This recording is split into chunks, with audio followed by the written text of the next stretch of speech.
Hei, näin Yleltä tällaisen artikkelin ja päätin ottaa syvemmin selkoa siitä, mitä tämä kokoomusnuorten puheenjohtaja Binga Tupamäki todella on sanonut kyseisessä haastattelussa. Haastattelussa on törkeitä väitöksiä palestiinalaisia heidän historiaa vastaan, joita tulen tässä videossa käsittelemään. Ensin juontaja Ivan Puopolo antaa puutteellista taustatietoa Gazan tilanteesta ja sitten pääsemmekin asiaan.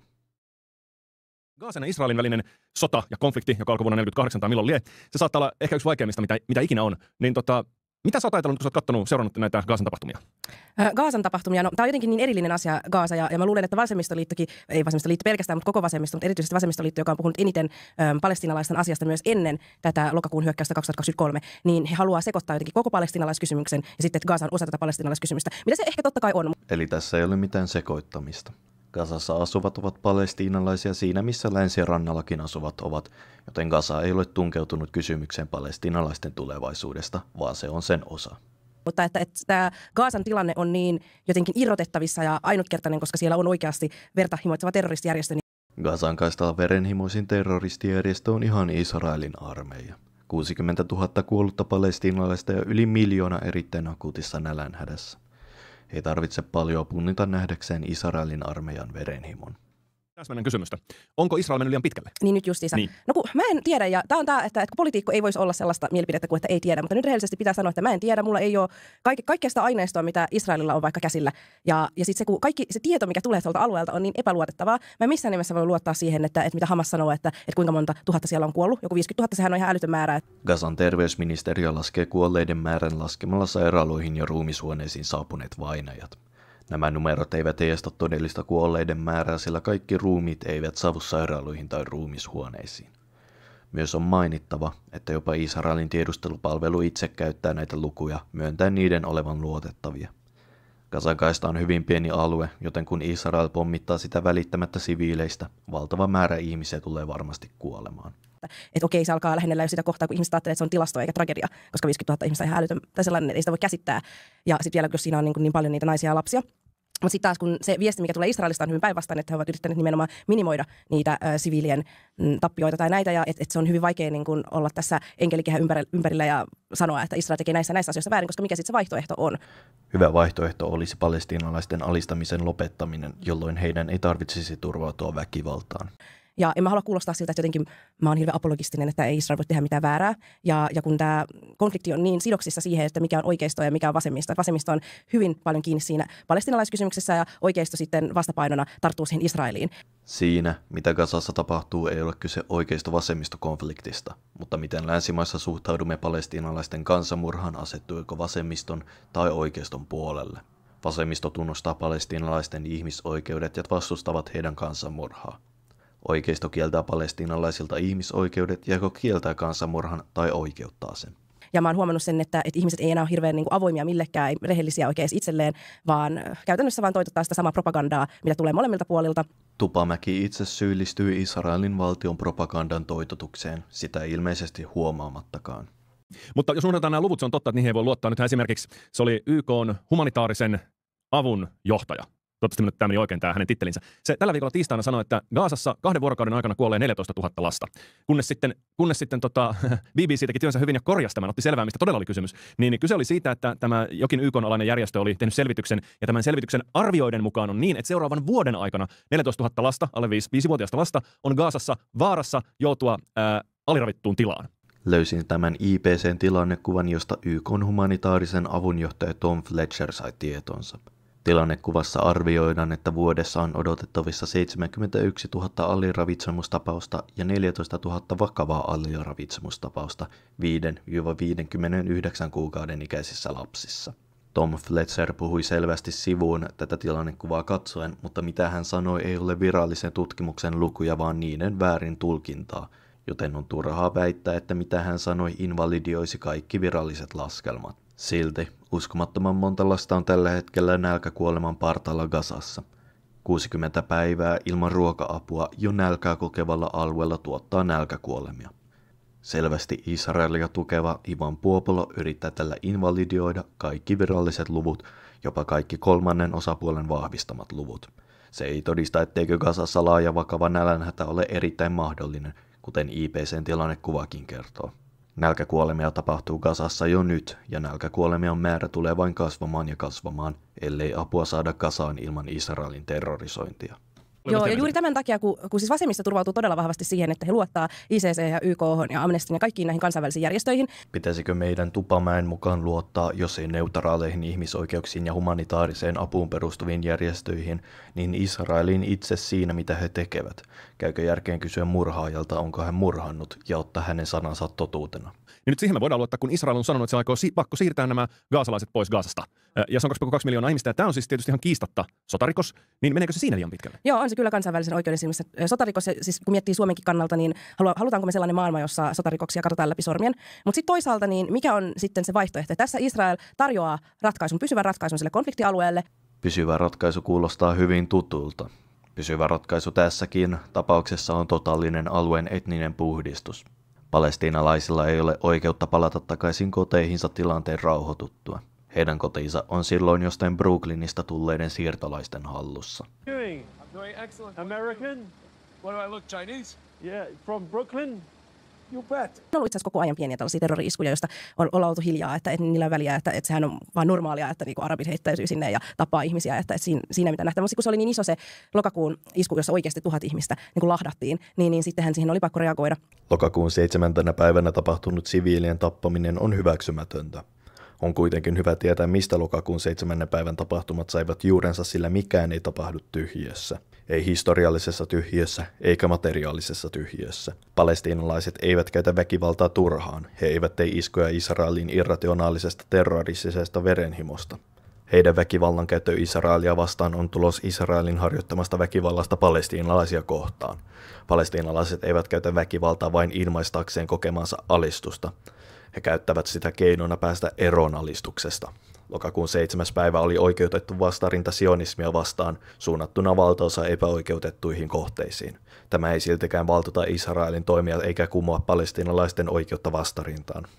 Ja joo, tämä on just sellainen asia, mihin mun on hyvin vaikea ottaa kantaa. Että totta kai se on jo sotarikos, mutta sitten se, että millä säännöillä tässä enää pelataan, jos on sellainen järjestö, joka haluaa oikeasti, ja kun puhutaan siitä, että he haluaa oikeasti saada sen alueen, he ei tarkoita, että he haluaa saada Gazan alueen, koska heillä oli Gazan alue, he haluaa saada sen koko Israelin alueen ja uudelleen nimetä sen Palestiinaksi. Israelin koko olemassaolo perustuu Palestiinan valloittamiseen. Israel on myös jo avoimesti suunnitellut Gazan miehittämistä ja siirtokuntien perustamista heti sen jälkeen, kun Israelin pysyvä ratkaisu, kuten Tupamäki sitä kutsuu, on suoritettu, kun Gaza on puhdistettu palestiinalaisista. Mikä tulee palestiinalaisiin, jopa Hamasiin, niin heidän päätavoite on Palestiinan vapauttaminen sionistisesta projektista. Vapaa Palestiina ei tarkoita Palestiinaa ilman juutalaisia. Se tarkoittaa Palestiinaa, jossa ketään ei alisteta tai erotella heidän taustansa mukaan. Ja toisin kuin aiempi murhaajalta kysyminen, tässä ei ole kyse jo suoritetuista teoista, vaan tulevaisuuden tavoitteista. Miksi sitä kutsuisi kärryn oravan pyörää siinä, niin sehän menee näin, että jos Israel sanotaan, että Israelilla on oikeus vastaiskuun tähän Hamasin 23 tekemään hyökkäyksen vastaisku. Mutta se vastaisku ei saa olla kohtuuton, sen täytyy olla oikeasuhtainen. No, jos Israel pysyy tässä niin sanotussa oikeasuhtaisuudessa, se tarkoittaa silloin sitä, että Hamas ei tuhoudu. Okei? Eli ne vetäytyisi sieltä esimerkiksi nyt tai tekisi jotain muuta, minkä seurauksena Hamas pääsee vahvistumaan ja iskee jälleen. No nyt jälleen Israelilla on oikeus vastaiskuun, mutta ei kuitenkaan kohtuuttomaan sellaiseen. Ja tämä pyörä jatkaa pyörimistään loputtomasti, koska Hamas on ilmoittanut, että se ei koskaan tule luopumaan tästä omasta tavoitteestaan tuhota Israel. Miten tämä Puopalon kuvaama oravan pyörä voitaisiin lopettaa, olisi palestiinalaisten vapauttaminen alistuksesta, jolloin heillä ei olisi syytä käyttää väkivaltaa. Väkivaltaa syntyy niin pitkään, kun tätä neokolonialistista projektia ylläpidetään ja palestiinalaisia alistetaan ja murhataan. Kuten sanottu, mikään ei tapahdu tyhjiössä. Väkivalta ei synny tyhjiössä. Hamas ei syntynyt siitä, että kasa verenhimoisia ihmisiä halusi perustaa kerhon, jonka kautta he voivat toteuttaa verenhimoaan. Israel itse synnytti Hamasin vuonna 1987 ylläpitämällä Gazan miehitystä ja alistamalla palestiinalaisia äärimmäisellä väkivallalla. Jos ihmisistä mitään tietää, ymmärtää myös, että ihmiset taistelevat vastaan kaikin voimin, kun heidän olemassaolonsa on uhattuna. Ja jos ajattelee vaikka nyt sitten kansainvälistä oikeutta Suomessa, mä oon joskus miettinyt sitä näin, että tämä kansainvälinen oikeus Suomessa esimerkiksi tämä rajaturvallisuuslaki, jonka hallitus nyt tällä kaudella sääti voimaan, niin se on kansainvälisen oikeuden rikkomus. Joo, toi on erittäin mainio pointti, että kansainvälinen oikeus ei ole mikään sellainen Jumalalta tullut laki maan päälle, vaan vaikka vasemmistohan yrittää monesti maalailla sen, että kansainvälinen oikeus velvoittaa meitä tähän, mutta se on ollut aina siis politiikan keppihevonen myös. Ja kun väitetään, että jokin asia ei ole mielipidekysymys, vaan joku ihmisoikeus, niin samalla lailla voidaan väittää, että ei tämä ole mielipidekysymys, tämä on kansainvälisen oikeuden rikkomista. Ihmisoikeudet ja kansainvälinen oikeus on hyvin selvästi säädetty, joko rikkoo ihmisoikeuksia ja kansainvälistä lakia tai ei. Kyse ei ole mielipiteestä paitsi silloin, jos uskoo, että ihmisoikeuksien ei tulisi päteä johonkin kansaan tai kansainvälisen oikeuden ei tulisi päteä johonkin valtioon. Entä sitten tämä vielä tähän liittyen lähinnä vasemmistosta tuleva vaatimus siis sille, että Suomi lopettaa asekaupan Israelin kanssa. Ja tässä nyt ajatellaan varmaankin sitä, onko se Davidin linko vai mikä se on se asejärjestelmä, jonka Israel on kehittänyt ja Suomi on sellaisen kenties saamassa, niin siitä pitäisi nyt kieltäytyä. Mä näen aina itse, että Suomen tehtävä on ajatella Suomen kansallista etua. Ja tämä Davidin linko on tavallaan ainoa maailmassa, joka kykenee samanlaiseen. Ja mä olin itse asiassa itsekin Israelissa tässä vuoden sisään ja näin sen Davidin lingon toiminnassa. Tai ehkä enemmänkin kuulin, koska eihän sitä niin näe vaan, että siellä oli hirveä pamaus taivaalla. Ja sitten se, että me jotenkin kieltäydytään siitä, koska me halutaan olla moralistisia ja sitten asetetaan samalla suomalaiset vaaraan. Niin mä en jotenkin näe sitä sellaisena, että haluaisin kompromissina jotenkin vaarantaa suomalaishenkiä. Mutta ulottuuko tämä logiikka mihin tahansa? Sanotaan, että voitaisiko me esimerkiksi Pohjois-Koreasta ostaa, jos se kehittää sen kuin ihan mielettömän hienon asejärjestelmän.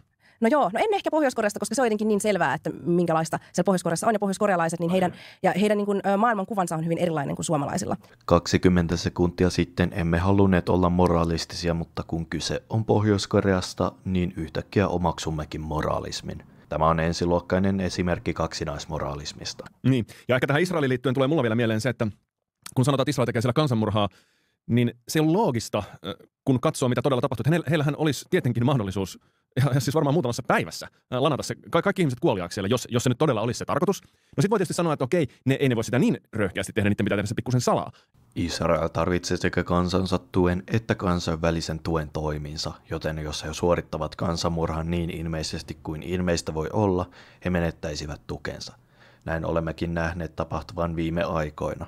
Israel nosti kansanmurhatoimet täyteen voimaan kieltämällä tuen ja aloittamalla laajat operaatiot koko Gazan valloittamiseksi ja puhdistakseen Gazan palestiinalaisista, ja kuin tyhjästä he menettivät kansainvälisen tukensa. Tämä ei tarkoita, etteikö kansanmurha olisi tapahtunut jo tätä ennen.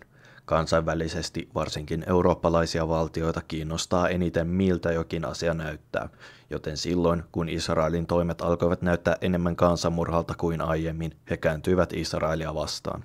Ettei se ole päivänselvää. Mutta kuitenkin Israel sitten varoittaa niitä ihmisiä siellä ja yrittää nimenomaan siirtää niitä pois sieltä sotatoimialueelta. Siinäkin kaiken keskellä he pyrkii siirtämään siviileitä turvaan. Puopolo häpeämättömästi levittää Israelin valtion propagandaa. Hänen asemansa toimittajana tulisi olla vahvan kyseenalaistamisen kohteena törkeän tietämättömyyden tai tahallisen totuuden vääntämisen vuoksi. Ja nyt sitten niin kuin tästä näkökulmasta niin on aika vaikea sanoa, että tekee siellä kansanmurhaa. Ne kyllä voi tehdä kaikkia röyhkeyksiä. Joo, mä en ole ikinä uskonut tuohon kansanmurha-argumenttiin. Se on sinänsä ikävää, että jos vaikka nyt tämä olisi laskettavissa kansanmurhaksi, että pakko siirtää ihmisiä, koska joidenkin siis ajatusten mukaan se on myös kansanmurhaa, että sä aiheutat todella suuren väestöpaon tietylle kansalle.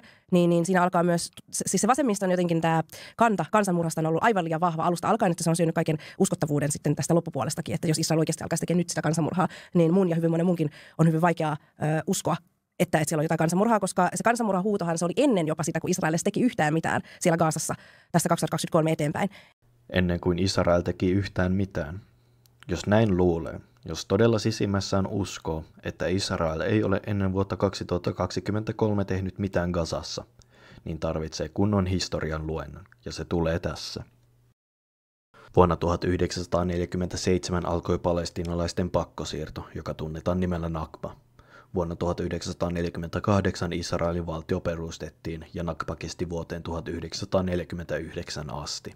Monia palestiinalaisia kuitenkin jäi Israelin rajojen sisälle. Israel loi palestiinalaisia syrjiviä lakeja ja samalla antoi kaikille juutalaisille maailmassa niin sanotun paluumuutto-oikeuden. Eli kuka tahansa juutalainen voi muuttaa Israelin pakkosiirrettyjen palestiinalaisten koteihin ja saada Israelin kansalaisuuden.